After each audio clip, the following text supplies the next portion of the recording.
దేవుని దయలో, దేవుని కృపలో సహోదరులు భయంకరమైన ప్రమాదం నుంచి బయటపడ్డారు.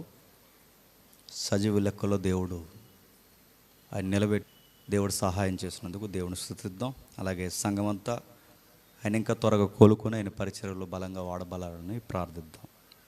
ఈ ప్రార్థనలు ఏకీవించండి. ప్రార్థన. పరలోకమందున్న మా తండ్రి,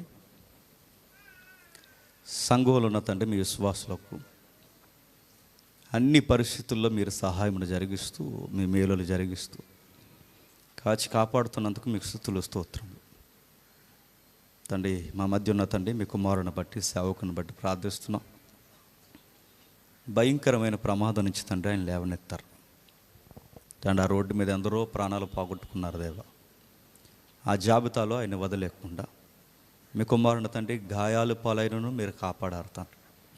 త్వరగా ఆయన లేవనెత్తండి. తన కుటుంబానికి, తన సంఘానికి తన ద్వారా ధైర్యాన్ని ఇవ్వండి తండ్రి. మాకన్నా పెద్దవారు తండ్రి, ఆయన కావలసిన మరింత ఆరోగ్యం, శక్తిని మీరు దయచేస్తారని కోరుతున్నాం. అలాగే తండ్రి, ఒక ప్రత్యేకమైన తండ్రి, ఒక పరిశీలన కొరకు ఈ వారం నుంచి తండ్రి మీ కొరకు ఎదురు చూస్తున్నాం. మీ మాట కొరకు తండ్రి అర్థిస్తున్నాం.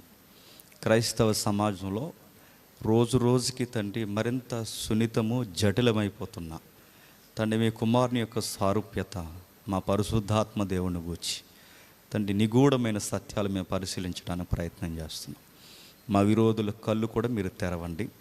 పరిశుద్ధాత్ముడి విషయంలో తండ్రి పొరపాట్లు పడుతున్న అనేక మందితో మీరు మాట్లాడండి తండ్రి. చిన్నవారం, బాలువారం, లెక్కల్లో లేనివారం తండ్రి, మా ద్వారా తండ్రి మీ మాటలు వినిపిస్తారని కోరుతూ మీ ఎదుట అన్ని విధాలుగా మేము తగ్గించుకుంటున్నాం దేవా. తండ్రి, ఎవరైనా ఈరోజే కొత్తగా వచ్చిన వారు ఉంటే వారిలో కూడా మీ ఆత్మ తీవ్రతను తండ్రి రగల్చి సంగతులు మనం వినాలి.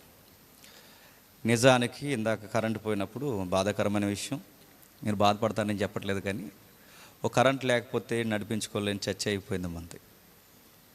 ఫ్యూచర్ అలాంటి ప్రాబ్లమ్స్ ఉండకూడదు, దాని కొరకు ప్రేయర్ చేయండి. సొంత స్థలం కోసం కూడా ఎదుగుతున్నాను, దాని కొరకు కూడా ప్రార్థన చేయండి. మిమ్మల్ని హెల్ప్ చేయమని అడగట్లేదు, కానీ నేను కొనగలిగే సామర్థ్యం దేవుడు నాకు ఇవ్వాలని ప్రార్థన చేయండి. బయట వాళ్ళలాగా మనం జిమ్మిక్కులు, మ్యాజిక్లు మీ మీద రుద్దలేము. అవసరమైతే ఎవరెవరు కిడ్నీ అమ్మేసి అయినా చర్చి కాడు వాళ్ళదే. మరి నేను వాకింగ్ చెప్పాలి కదా. ఓకే, సరే. ఇటీవల కాలంలో బాగా పెట్టరేగిపోతున్న వార్తల్లో లేదా సువార్తను మరింత మరుగు చేసి బాగా ఎటకారానికి గురి చేస్తున్న సిద్ధాంతాలలో ఒక సిద్ధాంతం పరిశుద్ధాత్మను గూర్చి. మిమ్మల్ని నేను జనరల్గా అడుగుతున్నాను, నాకు సమాధానం చెప్పండి. పరిశుద్ధాత్ముడు అనగానే మన మదిలో వచ్చే ఇమేజ్ ఏంటి? మిమ్మల్ని మీరు కూడా క్రిస్టియానిటీలో ఉన్నారు కనుక మిమ్మల్ని అడుగుతున్నాను. పరిశుద్ధాత్మ దేవుడు అనగానే జనరల్గా మన మదిలో లేచే ఆలోచనలు ఏంటి? స్వస్థతలు అంటాం, నెక్స్ట్ భాషలు అంటాం, నెక్స్ట్ చెప్పండి. ఆయన గూర్చి ఇంకా మీకు ఏం తెలుసు అంటే లేటెస్ట్ కొన్ని వివరణలు వచ్చినాయి. అరటిపొల్లో ఉన్నాడని చెబుతున్నారు. హైదరాబాద్లో ఒక పెద్ద సేవకుడు ఉన్నాడు. నాకు సహోదరుల సలహా మేరకు కొంతమంది పేర్లు నేను ఎత్తట్లేదు, ఎందుకంటే వాళ్ళ సంఘాలకు వెళుతున్న వారు కూడా మన సత్యం వింటున్నారని వినికిడి. వాళ్ళ పేరు ఎత్తే మరి ఫ్యాన్స్ హట్ అవుతారుగా. ముందు కంటెంట్ అర్థమైన తర్వాత పేరు అలా ఎత్తుక్కుంటారు ఎవరు. ముందు విషయం చెప్తాం. హైదరాబాద్లో ఉన్న ఒక పెద్ద ఆయన యాపిల్ని 7 సార్లు కొరికితే పరిశుద్ధాత్ముడు కార్యము చేసి మీకు బిడ్డల్ని ఇస్తాడన్నారు. డెడ్ స్లీప్గా ఎంత లో లెవెల్లో మాట్లాడుతున్నారంటే అరటి పళ్ళల్లో పరిశుద్ధాత్ముడు ఉన్నాడు అంటున్నారు. కచ్చిపుల్లో పరిశుద్ధాత్ముడు ఉన్నాడని చాలా కాలం తిరిగాడు ఒక ఆయన. చాలామంది ఎద్దేవ చేశారు, లాజిక్ అడిగారు, రెఫరెన్స్ కోట్ చేసి ఎడాఫెడా వక్తలందరూ వాయించారు, కచ్చిపులు అమ్మడం ఆపేశారు. సరే, ఆయన తగ్గాడు అనుకుంటే అరటిపళ్ళు అమ్మే వాళ్ళు ఎక్కువైపోయారు. యాపిల్స్ అమ్మే వాళ్ళు ఎక్కువైపోయారు, ఆయిల్స్ అమ్మే వాళ్ళు ఎక్కువైపోయారు. ఈ దురాగతం అంతా, ఈ యొక్క భయంకరమైన వ్యాపారం అంతా, అలజడి క్రైస్తవులు ఒక వేవులా ఎవరి మీద స్టార్ట్ అయిందంటే పరిశుద్ధాత్ముడి మీద. ఈ కల్ట్ ప్రీచర్స్ అందరూ మెజారిటీ ప్రజెంటేషన్ ఎవరిని గూర్చేస్తారంటే పరిశుద్ధాత్మ దేవుని గూర్చే. అక్కడి వరకు ఎందుకండి? 5-6 సంవత్సరాలు, 10 సంవత్సరాలు, 15 సంవత్సరాలు, 20, 30, 40 సంవత్సరాలు సంఘానికి వచ్చిన వారు కూడా పరిశుద్ధాత్ముడు అనగానే వాళ్ళ దగ్గర ఉన్న ఆన్సర్ ఏంటో తెలుసా? అద్భుతాలే పరిశుద్ధాత్ముడు అనుకుని అక్కడితోనే ఆపేశారు.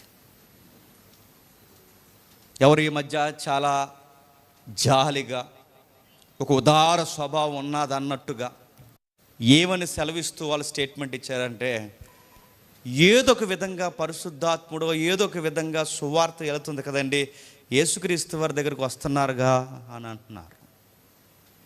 నేను ఒక మాట అడుగుతున్నాను, చెప్పండి, ఏదో ఒక విధంగా తీసుకొచ్చేవాళ్ళు యేసుక్రీస్తు వారి దగ్గరికి అని బైబిల్ చెప్పిందా?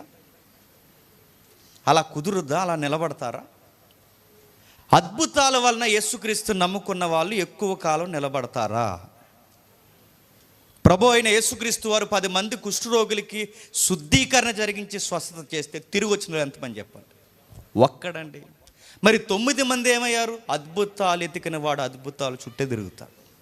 నెక్స్ట్, ఇశ్రాయేలు చూసిన అద్భుతాలు ప్రపంచంలో దేవుని చేత ఎవరో చూడలేదు. 40 సంవత్సరాలు అద్భుతాలు చూసిన తర్వాత నిలబడిన వారు ఎంతమంది చెప్పండి? 2. మరి అద్భుతాలు చూసిన వాళ్ళందరూ ఏమయ్యారు? నెక్స్ట్ అద్భుతం కొరకు గొగ్గోళ్ళు పెట్టారు, చేయకపోతే సనిగారు, నాయకుడిని ఇసికించారు, దేవుణ్ణి అనుమానించారు, చివరికి అరణ్యంలో రాలారు. అద్భుతాల వలన యేసుక్రీస్తు వారి దగ్గర తీసుకొచ్చి నిలబెట్టేస్తామంటే నేను నేరుగా అడుగుతున్నాను, ఒకవేళ అద్భుతాలు జరిగితే జరగొచ్చు గాక, అద్భుతాలు వలన నిలబడతారా? పేతురు గారి వద్దన్నారు. దానికన్నా స్థిరమైనది, బలమైనది ఒకటి ఉంది, ప్రవచన వాక్యము, ప్రవచింపబడిన వాక్యము, స్థిరపరచబడిన వాక్యము, ఏకువ జాము వలె, ఏకువ చుక్క వలె ఉదయించిన దేవుణ్ణి గూర్చిన వాక్కు, అదే ప్రభు అయిన యేసుక్రీస్తు వారు గూర్చిన వృత్తాంతం. అంటే బైబిల్ ఇది స్థిరమైనది. బైబిల్ ఇంకా చాలా ముఖాముఖి స్టేట్మెంట్లు ఇచ్చింది. ఒక వ్యక్తికి విశ్వాసం ఎలా కలుగుద్దంటే వినుట వలన కలుగుద్ది. ఆ వినుట క్రీస్తును గూర్చిన మాట వల్ల కలుగుద్ది. అద్భుతాల వలన విశ్వాసం కలిగితే మనిషి నెక్స్ట్ అద్భుతం కొరకు ఎదురు చూస్తాడు. జరిగింది కాకినాడలో గలిబిలి. ఆ పనికి మాలిన గలిబిలి, ఆ గత్తర విషయాలు నేను ఎత్తాలనుకోవట్లేదు. ఎందుకంటే విషయం అంతా పక్కకు దోసి అది పట్టుకొని ఏలాడతారు. మనకి సబ్జెక్ట్ అవసరం. ఏ సంఘాలు ఎలా నడుస్తున్నా నాకు అనవసరం, కానీ మన సంఘం మాత్రం సత్యంలో నడవాలన్న తీవ్రత అది. కాబట్టి మీరు ఖచ్చితంగా సత్యం వినాల్సినది. నేను చాలా కాలం నుంచి పరిశుద్ధాత్ముడి సిరీస్ స్టార్ట్ చేద్దాం అనుకున్నాను, కానీ దానికి ఒక సందర్భం వస్తే బాగుంటుంది అనుకున్నాను. మొత్తం మీద వచ్చింది భక్తులందరికీ. కాబట్టి వినండి, ఎంత గలిబిలి చేశారండి. అట్నుంచి ఏమో ఆయన ఏమన్నాడంటే లూసిఫర్ అన్నాడు ఆయన. ఇట్నుంచి మరొక ఆయన అన్నాడంటే రా తేల్చుకుందాం అన్నాడు. ఇద్దరు కలిసి ఏం తేల్చారంటే ఏం తేల్చలేదు, టీ దాగి ఇంటికి వెళ్ళిపోయారు. ఏం తేల్చారని అడుగుతున్నాను, ఏమీ తేల్చలేదు. ఇప్పుడు ఏమంటున్నారంటే కొత్తగా ప్రేమ చూపిస్తున్నాం సహోదరుల మధ్య. ముందు నుంచి ఉండమని చెప్పింది అదే. రోడ్ ఎక్కొద్దు, ముందే ప్రేమ చూపించండి అని చెప్పింది అదే. అందరినీ గలిబిలి చేసేసారు, 2 బ్యాచ్లు చేశారు. ఇప్పుడట ఎక్కడ లేని ప్రేమ పుట్టుకొచ్చిందంట అని అడుగుతున్నాను. ముందు నుంచి ఉండమని చెప్పింది బైబిల్ అదే కదా. ఒక వ్యక్తి రాంగ్ డాక్టరీని మాట్లాడినప్పుడు, అరే బ్రదర్ ఇలా ఉంది, దీని విషయంలో డిస్కషన్ స్టార్ట్ చేద్దాం అనుకుంటున్నా, ఏమంటావు అన్నప్పుడు, అతను వినలేనప్పుడు, అడ్డగోలు వ్యాపారం స్టార్ట్ చేసినప్పుడు, అప్పుడు కదా మనం డిసైడ్ చేయాల్సింది పబ్లిక్లోకి వచ్చి. మీరు అనుకోవచ్చు మరి మీరు మాట్లాడారా అని. నేను మాట్లాడాను. వాళ్ళ వైఫ్కి దగ్గరగా ఉన్న వ్యక్తి ఎవరైతే ఉన్నారో ఆయనతో నేను మాట్లాడాను. నాతో కాంటాక్ట్లోకి రమ్మన్నాను, ముందు డిస్కషన్ చేద్దాం అన్నాను. వాళ్ళు చేయలేదు. వాళ్ళు ఫోన్ చేశారట తర్వాత ఎప్పుడో. నేను గండేపల్లి మీటింగ్లో ఉన్నాను. నేను తర్వాత మళ్ళీ రిప్లై చేశాను, నేను మాట్లాడాను. ఇక్కడ జరుగుతున్న తంతు కార్యక్రమం ఎలా ఉంటుందో, నెక్స్ట్ 25 తర్వాత ఏం జరగబోద్దో కూడా నేను ముందే చెప్పేశాను. ఫోటోలు తప్ప ఏముండవని. కానీ వాళ్ళు వినలేదు. వాళ్ళ విషయాన్ని వాళ్ళు చెప్పుకున్నారు, వీళ్ళ విషయాన్ని వీళ్ళు చెప్పుకున్నారు. మరి సబ్జెక్ట్ ఎవడు చెప్తాడని అడుగుతున్నాను. సంఘానికి ఈ విషయాన్ని నేర్పించేది ఏది? ఇవి ఫేక్ అని చెప్పామంటే ఓకే, ట్రూత్ ఏంటి? లేదు ఇది ట్రూత్ అని చెప్తే దానికి రెఫరెన్స్ ఏది? పరిశుద్ధాత్మను కూర్చిన విషయం క్రైస్తవ సమాజంలో చాలా సున్నితమైన విషయం అండి. దీని గురించి మాట్లాడడం ఎంత ప్రేరణతో కూడినదో అంత విరోధం కూడా అయిపోతాం ఈ సబ్జెక్ట్ అలాంటిది. అందుకే స్టార్ట్ చేద్దాం. ఈరోజు కొన్ని విషయాలే మనం మాట్లాడుకుందాం. ఎవరి పేర్లు వద్దు, మన విరోధులు కూడా విశాల హృదయంతో సత్యాన్ని గౌరవించే విషయాలు వినాలని మనస్ఫూర్తిగా కోరుకుంటున్నాను. లేదు కొన్ని నెలలు నేను చెప్తానండి, ఇది లేదు ఇది తప్పు అని ఎవరైనా అంటే నేను చెబుతున్నాను, టీ తాగను నేను సీరియస్గానే కూర్చొని మాట్లాడతాను. వాళ్ళకు మైక్ ఇస్తాను, మనం మైక్ తీసుకుంటాం. అలాగైతే ఆర్గ్యుమెంట్ స్టార్ట్ చేద్దాం రండి అని చెప్తాను. దీన్ని బట్టి ఎవరైనా ఎటకారం చేస్తే వాళ్ళ కూర్చో ఆనుముత్యాలు రెడీ చేసి వండించాం. ఎందుకంటే గతంలో చాలా ఆనుముత్యాలు వదిలారు మహానుభావులు. ఆనుముత్యాలు 1-2 కాదు, ఎన్నో ఆనుముత్యాలు. ఇది ఈ సిద్ధాంతం కన్నా భయంకరమైన సిద్ధాంతాలు అవి. కాబట్టి అవన్నీ వీలైతే చూద్దాం వాళ్ళు ఎలా స్పందిస్తారో. వాళ్ళకి మీరు స్పందించకండి, మీరు ఏ కామెంట్స్ పెట్టకండి. ఆ రగడ ఏదో అక్కడి వరకు వస్తే మేము చూసుకుంటాం. మీరు మాత్రం సబ్జెక్ట్ మాత్రమే వినండి. ఎందుకంటే మీరు మళ్ళీ అంబేద్కర్ చెప్పండి ఏదో జరిగింది అక్కడికి వెళితే ఎర్ర సున్ని వేసుకుని వచ్చావా అనకూడదు. నేను సునీల్ అలా చూస్తావు ఏటా అనకూడదు. ఉన్నారు ఎవరైనా సునీల్ ఇక్కడ? అది గుర్తుపెట్టుకోండి. అది ఇలాంటివి అడుగుతున్నాను. ఇవి ఎంతవరకు రైట్? మనకి ఒక అతి ఆత్మీయత ఉంది ఈ మధ్యకాలంలో. అతి ఆత్మీయత ఏంటి చెప్పిన, అయ్యో దైవజనుల్ని ఏమనకూడదండి అంటే, ఖచ్చితంగా సేవ చేస్తున్నాను ఏమనకూడదు. కల్ట్ గాడిని ఏమనకూడదంటే, ఏమన్నా అనమనంటే నా ఉద్దేశం తిట్టమని కొట్టమని కాదు, తప్పు చేస్తున్నాడని చెప్పొద్దా? అందుకే ఆలోచిద్దాం. ఈ తతంగాలు వద్దు, ఎవరినంత వద్దు. సుమారు పరిశుద్ధాత్మను గూర్చిన ప్రస్తావన ఆదికాండము 1వ అధ్యాయం నుంచే ఉంది. తెలుసు కదా, నేను కూడా డైరీ పెట్టుకున్నాను ఈ సిరీస్ కొరకు రాసుకుని. నాకు లైఫ్లో పోకూడదు ఈ నోట్స్ అని. వీలైతే నెక్స్ట్ వీక్ నుంచి మీరు కూడా ఒక నోట్స్ మెయింటైన్ చేయండి. వీలైతే ఈ లెసన్ ఇంటికి వెళ్ళిన తర్వాత రాసుకోండి. నేను చెప్పిన ఇంటర్ప్రిటేషన్ మీకు అలా అనిపించకపోతే నెక్స్ట్ వీక్ నన్ను క్వశ్చన్ చేయండి. నెక్స్ట్ పరిశుద్ధాత్మను కూర్చున్న ప్రస్తావన ఆదికాండం 1వ అధ్యాయం నుంచి ఉంది. జలముల పైన దేవుని ఆత్మ చెప్పండి అల్లాడుచుంటాడు. దేవుడు భూమి ఆకాశములను సృజించాను. ఈ 2 పదాల్లో పరిశుద్ధాత్మని ప్రస్తావన ఉంది. దేవుడు భూమి ఆకాశములు సృజించను అన్న దగ్గర ఏమని ఉంటుందంటే ఎలోహీం అని ఉంటుంది.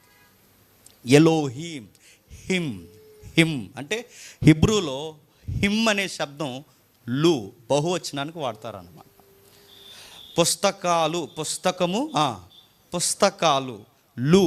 తెలుగులో లు అనే శబ్దం ఎలా అవుతుందో హిబ్రూలో కూడా హిమ్ అనే శబ్దం వాడతారు. ఎలోహీం అంటే బహువచనం. అంటే ఆ ఎలోహీం అనే పదం అంటే దేవుడు భూమి ఆకాశములు అంటే ఎలోహీం భూమి ఆకాశములను సృజించిన అనగానే లు అంటే దేవుడు అన్న దగ్గర బహువచనం ఉంది. ఆ దేవుడు అన్న దాంట్లో బహువచనం ఏముంది? తండ్రి, కుమార చెప్పండి పరిశుద్ధ. అంటే ఈ క్రియేషన్ స్టార్ట్ అయినప్పుడు ఎవరున్నారు చెప్పండి? తండ్రి ఉన్నాడన్నది ఎంత వాస్తవమో, కుమారుడైన దేవుడు ఉన్నాడన్నది ఎంత వాస్తవమో, పరిశుద్ధాత్మ దేవుడు ఉన్నాడన్నది కూడా అంతే వాస్తవం. ఈ ముగ్గురి ప్రస్తావనతోనే యూనివర్స్ స్టార్ట్ అయింది. ఇది గుర్తుపెట్టుకోండి. సుమారు ఎన్నిసార్లు ఉంది? పాత నిబంధన పక్కన పెడితే క్రొత్త నిబంధనలోనే సుమారు 261 సార్లు పరిశుద్ధాత్మను గురించి రాయబడింది. ఎన్నిసార్లు? 261 సార్లు. సువార్తల్లో ప్రత్యేకించి 56 సార్లు రాయబడింది. అపోస్తుల కార్యములో 57 సార్లు రాయబడింది. పత్రికల్లో 112 సార్లు రాయబడింది. నెక్స్ట్ మిగిలిన యోహాన పత్రికలు, ప్రకటన గ్రంథం, మిగిలిన పుస్తకాలన్నీ జాబితా తీసుకుంటే 36 సార్లు రాయబడింది. టోటల్ చెప్పండి 261 సార్లు. అంటే 261 సార్లు పరిశుద్ధాత్మను గురించి ఎంత స్పష్టంగా రాయబడితే ఎందుకు అరటిపళ్ళు, యాపిల్స్, కచ్చీపు దగ్గర, అద్భుతాల దగ్గరే పరిశుద్ధాత్మను ముడిపెట్టారు? ఎందుకో తెలుసా? ఇది చదవడం మానేశారు. బైబిల్ చదవలేదు, ఎవరో అలవాటు చేశారు. ఇన్నిసార్లు పరిశుద్ధాత్మ నుంచి క్రొత్త నిబంధనలోనే 261 సార్లు ప్రస్తావన జరిగితే ఎందుకు ఈయన గూర్చి అర్థం చేసుకోవడంలో విఫలమయ్యారు. ఎవరో వేస్తారు పునాదులు, అక్కడి నుంచి తన్మయత్నం ఒక ట్రాన్స్లోకి వెళ్ళిపోయి అదే పరిశుద్ధాత్ముడు అన్నారు. అంటే పరిశుద్ధాత్ముడు ఉంటాడండి. ఏమనాలండి, ఎంబీబీఎస్ డాక్టర్లు అండి, సాఫ్ట్వేర్ ఎంప్లాయీస్ అండి, అరటిపళ్ళు పెడితే కొనుక్కుంటున్నారండి. ఏమనాలండి, యాపిల్స్ కొరకమంటే కొనుక్కున్నారు, కచ్చిపులు కొనుక్కోమంటే కొనుక్కుంటున్నారు. అనాయింటింగ్ ఆలు, ఇదిగో అభిషేక తైలం, ఇదిగో తైలాభిషేకం అని చెప్పి కేవలం నిలవైపోయిన నూనె అమ్మేస్తే కొనేస్తున్నారు. నేను పరిశుద్ధాత్ముడికి వ్యతిరేకం కాదు, వరాలకి వ్యతిరేకం కాదు, స్వస్థతలు లేవని నేను అన్ను, అసలు ఇవి లేవు, ఇవి ఆగిపోయన్నా అలాంటి అర్థంగా మాట్లాడే 50-50 మాట్లాడే అలాంటి డాక్టర్స్ నమ్మేవాడిని కాదు. సత్యం ఏది చెప్తే అది నమ్మేవాళ్ళు మాత్రమే మన కాకినాడ క్రీస్తు సంఘము. గుర్తుపెట్టుకోండి. మళ్ళీ ఈ కాకినాడ క్రీస్తు సంఘం అంటే మళ్ళీ వేరే జాబితా లేకండి. క్రీస్తు సంఘం అంటే ఇది వాళ్ళే అనకండి. వాళ్ళు కాదు, మేము ఒక స్పష్టత ఉంది మాకు, ఒక సిద్ధాంతం ఉంది మాకు. బైబిల్ బోధించిన పునాదులు మనకు తెలుసు. మనకి అందుకే ఆయన గురించిన పరిశీలన స్టార్ట్ చేసాం. త్వరగానే ముగిద్దాం. యోహాను సువార్త 14. ప్రతి ఒక్కరు రాసుకోండి, ప్రతి ఒక్కరికి ఈ నోట్స్ ఎప్పటికీ అవసరం. యోహాను సువార్త 14వ అధ్యాయం, యోహాను సువార్త 14వ అధ్యాయం మొదటి వచనం నుండి. మీ హృదయాలను కలవరపడనివ్వకుడి, దేవుని యందు విశ్వాసం ఉంచుచున్నారు, నా యందును విశ్వాసం ఉంచుడి. నా తండ్రి ఇంట అనేక నివాసములు కలవు, లేని ఎడల మీతో చెప్పుదును, మీకు స్థలము సిద్ధపరచ వెలుచున్నాను.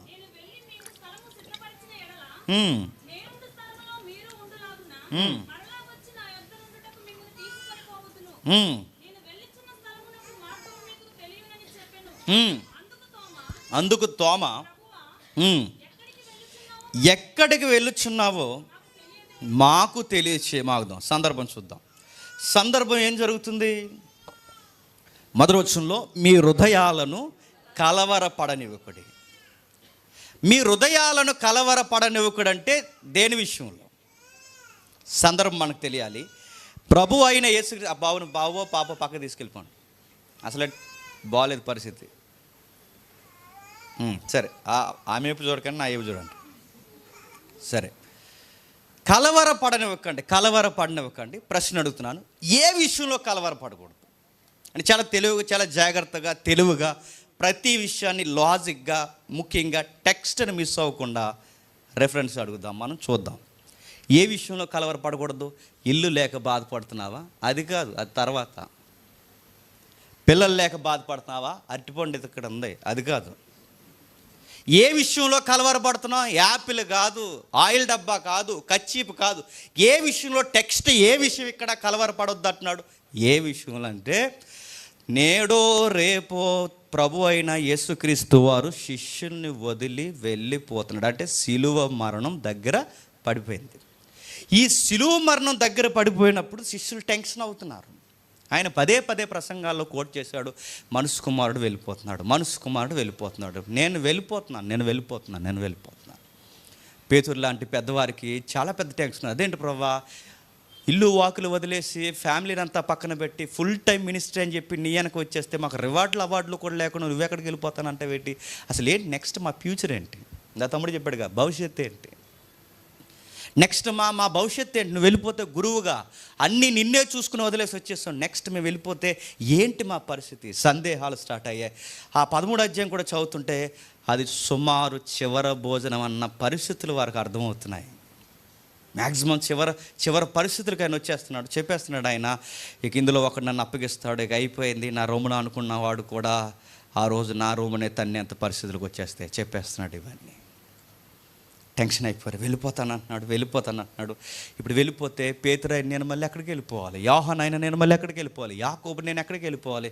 మేమందరం ఎక్కడికి వెళ్ళిపోవాలి? అసలు ఏం జరుగుతుంది నెక్స్ట్? వెళ్ళిపోతే మన భవిష్యత్తు ఏంటని కలవరపడుతున్నారు. అది కలవరం. అక్కడ ప్రభు వెళ్ళిపోతున్నాడు. ఈయన వెళ్ళిపోతే మన భవిష్యత్తు ఏంటి?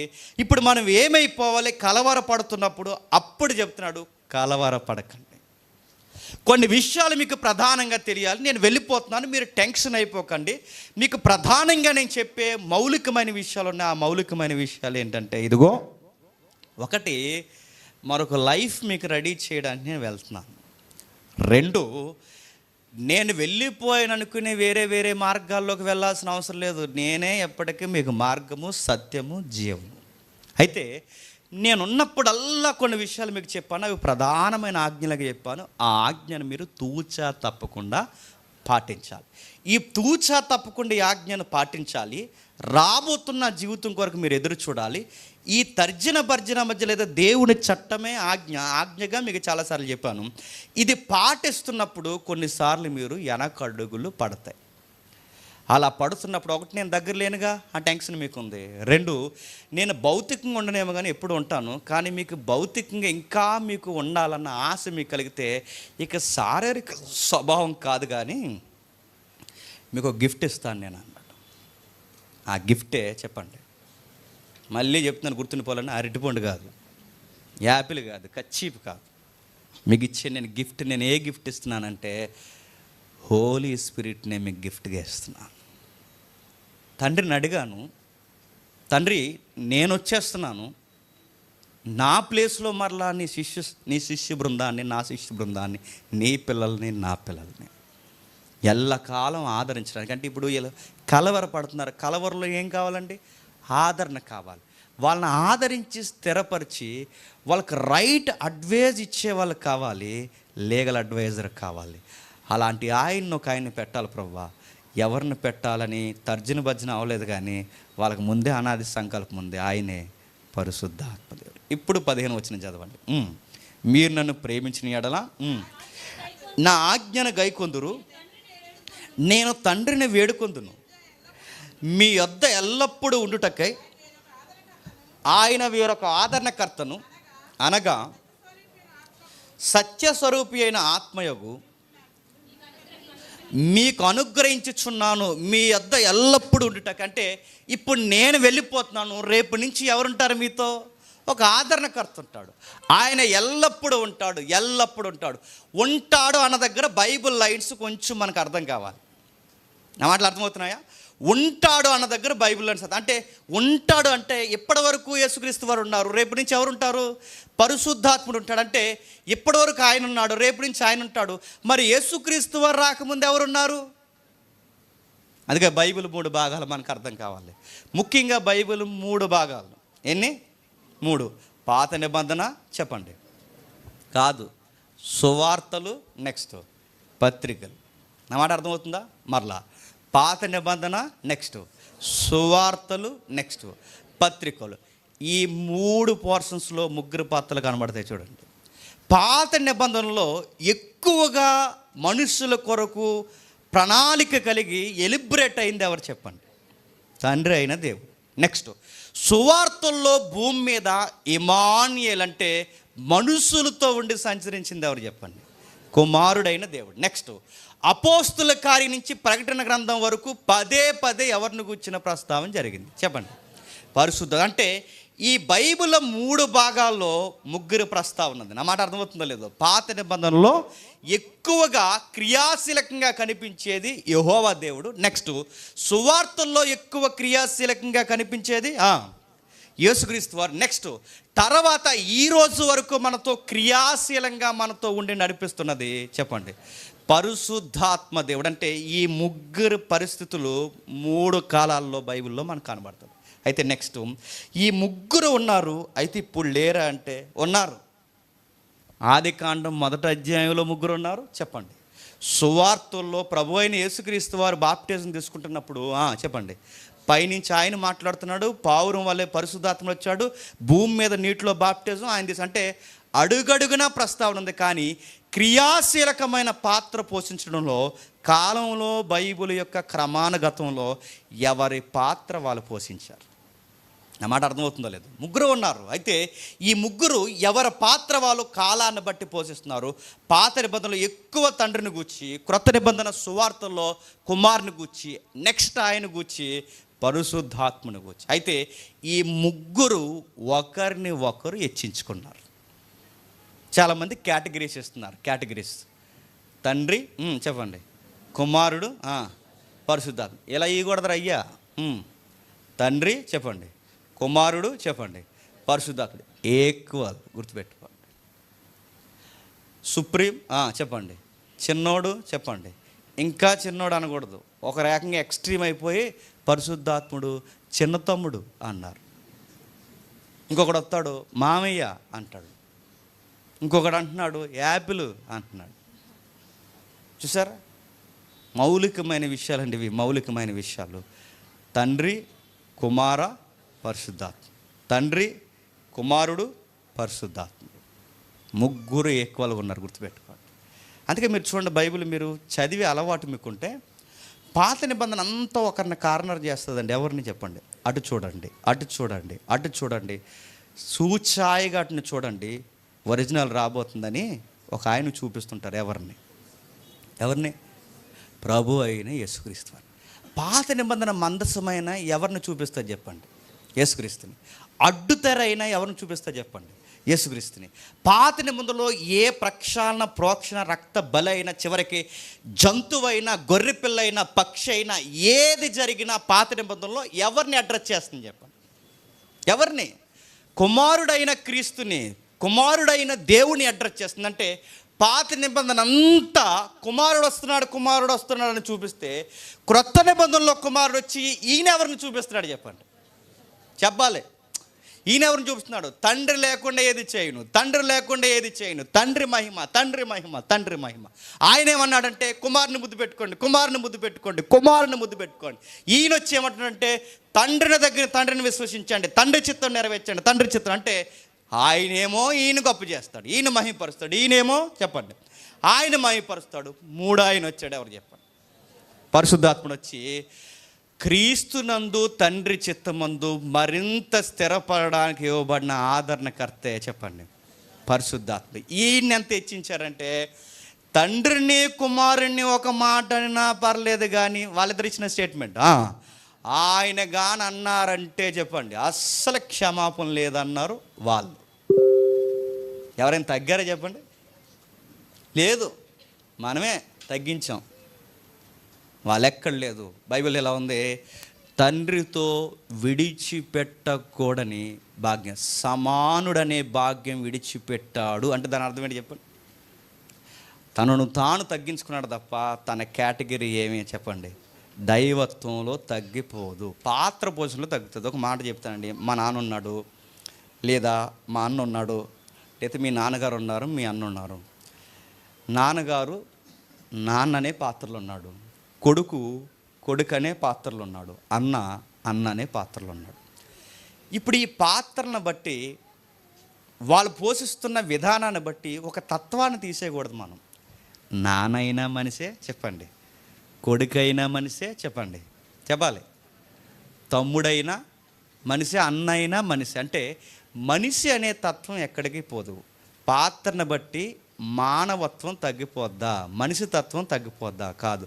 పాత్రను బట్టి వ్యత్యాసాలు ఉన్నాయేమో కానీ తత్వంలో మాత్రం ఏమి లేవు చెప్పండి వ్యత్యాసం. ఇదే దైవత్వం కూడా, అర్థమైతే చాలెక్క. తండ్రి పాత్ర, కుమారుడు పాత్ర, పరిశుద్ధాత్మ పాత్రల్లో వ్యత్యాసాలు ఉన్నాయేమో కానీ చెప్పండి వ్యక్తిత్వంలో, దైవత్వంలో వ్యత్యాసాలు లేవు. విడగొట్టకూడదు. ఒకవేళ విడగొడితే అంతకన్నా పాపం చెప్పండి లేదు. ఈయన ఆయన కనపరుస్తాడు, ఆయన ఈయన కనపరుస్తారు, వీరిరువురు కలిసి పరిశుద్ధాత్ముడు కనపరుస్తాడు, ఈయన కలిసి వాళ్ళిద్దరిని కనపరుస్తాడు. ఇది పరిశుద్ధాత్ముడు ప్రస్తావన. త్రిత్వంలోని భాగాలు. త్రిత్వం అంటే మళ్ళీ ఆయన అది కాదు. మళ్ళీ ఎవరి పాత్ర మీకు చెప్పాను, 9 ఎపిసోడ్లు చెప్పాను.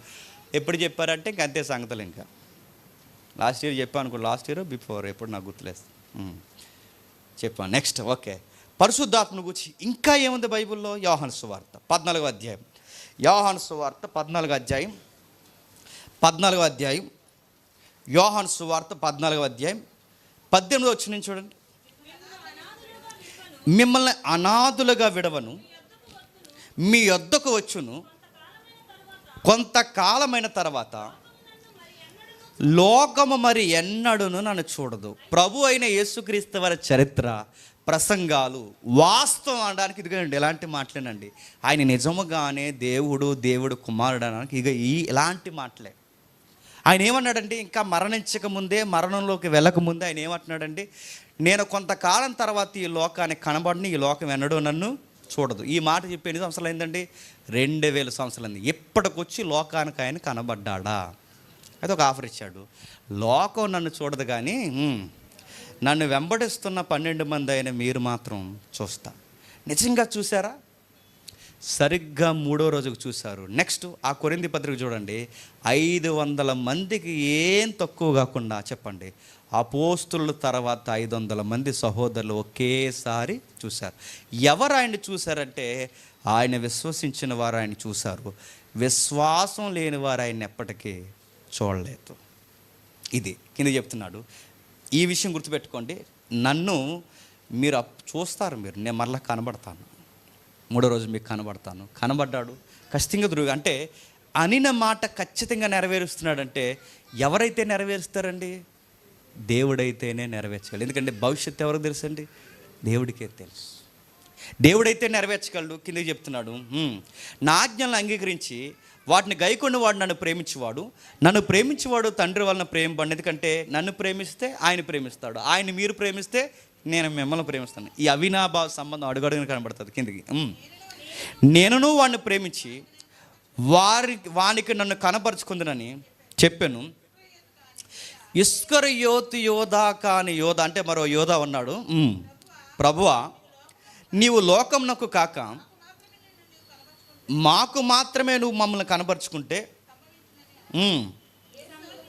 ఏమి సంభవించిన అడగగా, యేసు ఒకడు నన్ను ప్రేమించిన ఎడల వాడు నా మాట గైకొనును, అప్పుడు నా తండ్రి వానిని ప్రేమించును. మేము వాని యొద్దకు వచ్చి, మేమంటే తండ్రి, కుమారుడు, పరిశుద్ధాత్ముడు, మేము వాని యొద్దకు వచ్చి వాని యొద్ద మేము నివాసము చేదుము. నన్ను ప్రేమింపనివాడు నా మాటల గైకొనడు. మీరు వినుచున్న మాట నా మాట కాదు, నన్ను పంపిన తండ్రిదే. బాగా వినాలి. నేను వెళ్ళిపోతున్నాను, మీకు ఒక ఆదరణకర్తను పంపుతాను. ఆ ఆదరణకర్తను ఎందుకు పంపుతాను అంటే 15వ వచనంలో నా ఆజ్ఞను గైకొనడానికి పంపుతాను. ఎందుకు పంపుతాడట? నా ఆజ్ఞను. మళ్ళీ చెప్తానండి, సున్నితమైన విషయం. పరిశుద్ధాత్ముడిని మనుషులకు దేవుడు ఎందుకు అనుగ్రహించాడంటే, నేను కొన్ని ఆజ్ఞలు చెప్పాను. ఆ ఆజ్ఞలు పాటించడానికి మీకు ఒకరు లీగల్ అడ్వైజర్ కావాలి. ఆ లీగల్ అడ్వైజర్గా మీతో ఉండి దేవుని చట్టాన్ని ఇలా జరిగించాలి అని మీకు అడ్వైజర్గా ఉండి పనిచేసే ఒక ఆయన అవసరం. ఆయనే పరిశుద్ధాత్మ దేవుడు. నేను మీతో ఉండాలన్నా, తండ్రి మీతో ఉండాలన్నా, పరిశుద్ధాత్ముడు మీతో ఉండాలన్నా మీరు ఒక పని చేయాలి. ఏం చేయాలి? ఆజ్ఞ పాటించాలి. ఆజ్ఞ అంటే నేను చెప్పిన వాక్యాలు, కట్టడలు మీరు పాటిస్తే మీతో ఎవరుంటారు? నేను ఉంటాను. చెప్పండి. పరిశుద్ధాత్ముడు ఉంటాడు, తండ్రి అయిన దేవుడు ఉంటాడు. అంటే మేము మీతో ఉండాలి. అంటే ఒక వ్యక్తిలో పరిశుద్ధాత్ముడు కార్యము ఎప్పుడు జరుగుద్ది అంటే చెప్పండి టూకీగా, ఆజ్ఞను ఎవరైతే పాటిస్తారో వాళ్ళలోనే పరిశుద్ధాత్ముడు కార్యము పని చేస్తుంది. పరిశుద్ధాత్ముడు క్రియాశీలకంగా పనిచేస్తాడు. దేనికి పనిచేస్తాడంటే ఆయన గూర్చిచ్చాడు ఆదరణకర్త. ఆదరణకర్త అంటే ఎప్పుడో చెప్పాను, మీరు ఎంతమంది విన్నారో? ఆదరణకర్త అంటే అడ్వకేట్ అంటారు, లీగల్ అడ్వైజర్ అంటారు. నేను ఈ మధ్య ఒక విషయం ఎదుర్కొంటున్నాను, మీరు కూడా వినండి. రాజమండ్రిలో చిన్న కన్స్ట్రక్షన్ స్టార్ట్ చేద్దాం అనుకున్నామండి. ఆ కన్స్ట్రక్షన్ స్టార్ట్ చేయడానికి మేము 3 చెరువులు నీళ్ళు తాగాల్సి వస్తుందండి. ఈరోజు పంచాయతీలో కూడా రూల్స్ వచ్చాయి. ఒక షెడ్ వేయాలంటే పంచాయతీని సంప్రదించాలి. అదే సిటీలో షెడ్ వేయాలంటే మున్సిపాలిటీని సంప్రదించాలి. నా సైటు నా ఇష్టం, షెడ్ వేసేస్తానంటే ఏం చేస్తారు చెప్పండి? ముందు తీసుకెళ్ళి లోన్ వేసేస్తారు. అంటే దీనికి ఏముంది? ఒక రూలింగ్ అవసరం. ఇప్పుడు అడుగుతున్నాను, షెడ్ ఎంత వేయాలి, దాని వెయిట్ ఎంత ఉండాలి, లీగల్గా అంటే మున్సిపాలిటీకి చట్టం ఉంది, గవర్నమెంట్కి చట్టం ఉంది. దాని ప్రకారం ప్యాన్ అప్రూవల్కి ఎలా వెళ్ళాలి. నెక్స్ట్ దానికి ల్యాండ్ పన్ను ఉంది, మొన్నే కట్టాను, దానికి ఎంత పన్ను కట్టాలి. తర్వాత ఎల్ఆర్ఎస్ అని ఉందట, అది ఒకటి కట్టాలట. నెక్స్ట్ ఎలా కడుతున్నానో కూడా ఒక ప్లాన్ని నేను అప్రూవల్ అంటే, సార్ నేను ఇలా కట్టుకుంటున్నాను మీరు ఏమంటారని చెప్పండి, వాళ్ళని అడగాలంట. ఇన్ని లొసుకులు మనకు తెలుసా? ఎప్పుడైనా మనం ఒక అపార్ట్మెంట్ కట్టేసి ఉన్నామంటే మనకు తెలడానికి ఇవన్నీ మనకు తెలియదు అని అడుగుతున్నాను. మనం ఏదన్నా కట్టి ఇన్ని పడ్డాం మనకు తెలియదు. ఇప్పుడు మనకు తెలియనప్పుడు మనకు ఎవరు కావాలి చెప్పండి? ఒక లీగల్ అడ్వైజర్ కావాలి. లీగాలిటీ లేకపోతే, అంటే చట్ట ప్రకారం వెళ్ళకపోతే, చట్ట ప్రకారం రూల్ ప్రకారం వెళ్ళకపోతే, రూలు ఉల్లంఘన అయితే ఏమవుతుంది? కట్టిన బిల్డింగు కూల్చేస్తారు. మీరు ఎన్ని కోట్లు అంటే కట్టండి, బుల్డోజర్ వస్తాయి, క్రైన్స్ వస్తుంది, మున్సిపాలిటీ నుంచి మనుషులు వస్తారు, పెద్ద పెద్ద సుత్తులు సేనాలు పట్టుకుని వచ్చి నువ్వు ఎవడికంటే చెప్పుకొని దిక్కున్న వాడికి ఫటాఫటా పడగొట్టేస్తారు. ఎందుకంటే నువ్వు ప్లాన్ని తెచ్చుకోలేదు, అప్రూవల్ లేదు నీకు. నెక్స్ట్ గుడా రొడా అంటున్నారు చూసారా? గుడా రొడా అంటే ఇవన్నీ పడలేకుండా ముందు పడేవాళ్ళే గుడా రొడా. నాకే అర్థమవుతుంది ఈ మధ్య, నేను మీరు కూడా వినండి. అంటే ఇవన్నీ వాళ్ళు తెస్తారు, ముందు ఈ ప్లానింగ్స్ అన్నీ వాళ్ళు తెస్తారనమాట. అందుకే గుడా ఉందా రుడా ఉందా అని ఎందుకు అడుగుతారంటే, ఇవన్నీ మేము తిరగలేము, అప్పటికి ఇవన్నీ ల్యాండ్ మీరు లేఅవుట్లన్నీ చక్కబెట్టారా అని. మాట అర్థమవుతుందా? ఇవన్నీ చక్కబెట్టడానికి ఆ గుడాకైనా రుడాకైనా ఇంకా రేపు పొద్దున ఎవడైనా ఈ భూములు అమ్మేవారు ఎవరైనా అందరికీ ఒకడు ఉంటాడండి, ఆడి పేరే లీగల్ అడ్వైజర్.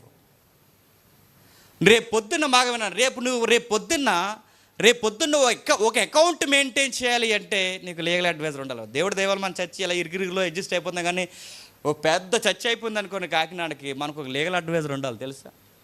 ఎందుకంటే షెడ్ కాబట్టి ఏ లీగల్ అడ్వైజర్ లేదు, ఉన్నది ఈడే మనకి. ఇదే నా ముందు చెప్పిన లీగలేండి, లాయరు. షెడ్ కాబట్టి మనం పర్లేదు. రేపు పొద్దున ఒక చర్చి కడతాం, చర్చి కట్టినప్పుడు దానికి ఒక అడ్వైజర్ ఉండాలి, ఒక అకౌంట్ మెయింటైన్ చేయాలి, దానికి ఒక సొసైటీ ఉండాలి. ఇన్ని తలపోట్లు ఉంటేగా నడవండి. ఈ ఇన్నిట్లో ఏది పొరపాటు జరిగినా ఏమవుద్ది? అర్ధాంతరంగా మినిస్ట్రీని ఆపేస్తారు. ఒక పాస్టర్ గారి కోసం నేను విన్నానండి, ఆయన సొంత స్థలం 2000 గజాలు, 2000 గజాల సైట్, 2000 గజాల సైట్లో విశాలముగా చాలా పెద్ద చర్చి కట్టుకున్నాడు. ఈ ఊర్లో ఎవడు అడుగుతారులే, నా సైట్గా మా తాతల దగ్గర నుంచి వస్తుంది భూమి అనుకుని కట్టాడు. 2000 గజాల్లో చక్కగా కట్టాడు, గార్డెన్ వదిలాడు, మంచిగా ప్లాన్ చేసుకున్నాడు. కట్టనిచ్చారండి, ఒక నోటీస్ పంపించారు, నా పర్మిషన్ లేకుండా నీ సైట్ అయినా నువ్వు అడుగెట్టావంటే నీ సంగతి తేలుస్తామన్నారు, తీసుకెళ్ళి లోపల పడేస్తామన్నారు. అది కదయ్యా, చిన్న షెడ్ అన్నీ వేసుకుంటామంటే క్లియరెన్స్ వచ్చే వరకు షెడ్డు లేదు, ఏమి లేదు, గేటు కూడా వద్దని సీల్ వేసేసారు. మనం ఏమనుకుంటామంటే మనం కొనేసుకున్నామంటే ఏం కొనేసుకున్నా తలకాయ నువ్వేం కొనలేవు, గుర్తెట్టుకో. నా మాట అర్థమవుతుందా? ఈ భూమిని ఎవడో కొనలేడు, కొన్నామన్న ఫీలింగ్ అంతే. నా మాట అర్థమవుతుందా? మనకు ఫ్రీగా వచ్చేది ఏమనుందంటే ఒకటేనండి, చెప్పండి, శ్మశానం వాటికి అది ఒక్కటే ఫ్రీగా వస్తుంది, ఎవ్వరు అడగరు నిన్ను. ఒకవేళ అది కూడా ఆ ఊరోడు కాకపోతే అడుగుతారు, అది కూడా ఫ్రీ రాదు. మళ్ళీ ఎవడరా ఈ ఊర్లో కప్పెట్టేస్తున్నారని అంత ఈ భూమితో ఈ భూమి చాలా గిరాకీ ఉందండి. టౌన్లో అది కూడా డబ్బులు కట్టాలి, టౌన్లో ప్లేసులు లేక అపార్ట్మెంట్లు కడుతున్నారండి, శ్మశానమే శ్మశానం. అరే ఒక చట్టం, ఒక లోకల్లో ఈ భూమి మీద బతుకున్న బిల్డింగ్ కట్టడానికే లీగల్ అడ్వైజర్ అవసరమైతే, ఒక అకౌంట్ మెయింటైన్ చేయడానికే లీగల్ అడ్వైజర్ అవసరమైతే, దేవుడు కొన్ని ఆజ్ఞలు ఇచ్చి అది దైవిక చట్టం అని పేరు పెట్టి దీన్ని పాటించండి అని సెలవిచ్చి, ఇది పాటిస్తే నేను మీతో ఉంటానని చెప్పి వెళ్ళి మీకు స్థలాలు ఉన్నాయి, ఇవి ఉన్నాయి, అవి ఉన్నాయి, మరలా వస్తాను, అప్పటి వరకు ఇవి పాటించండి అని ఒక చట్టాన్ని మనం ముందు పెట్టి వెళ్ళిపోయాడంటే, ఈ చట్టాన్ని ఎలా ఫాలో అవ్వాలి అంటే మనకు ఎవరు ఉండాలి చెప్పండి? లీగల్ అడ్వైజర్ ఉండాలి. ఆ లీగల్ అడ్వైజర్నే తెలుగులో ఆదరణకర్త అన్నారు, మూలంలో అడ్వకేట్ అన్నారు. మనకి ఇంకా బాగా అర్థం కావాలి అంటే మన తరపున వాదించే న్యాయవాది అన్నారు.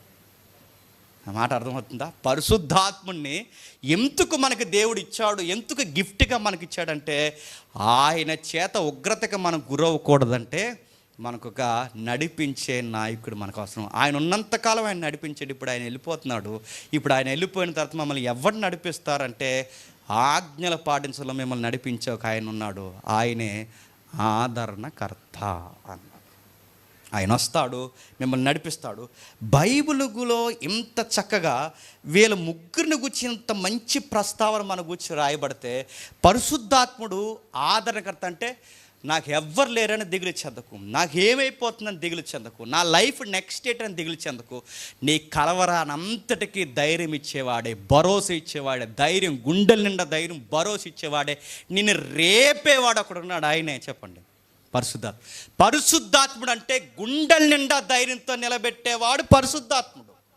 శ్రమ అయినా, ఖడ్గమైన, హింస అయినా, బాధ అయినా, ఏదైనా, అది సముద్రమైన, ఆకాశం విరిగి మీద పడినా, ఏది జరిగిపోయినా ధైర్యంగా దేవుని ఆజ్ఞను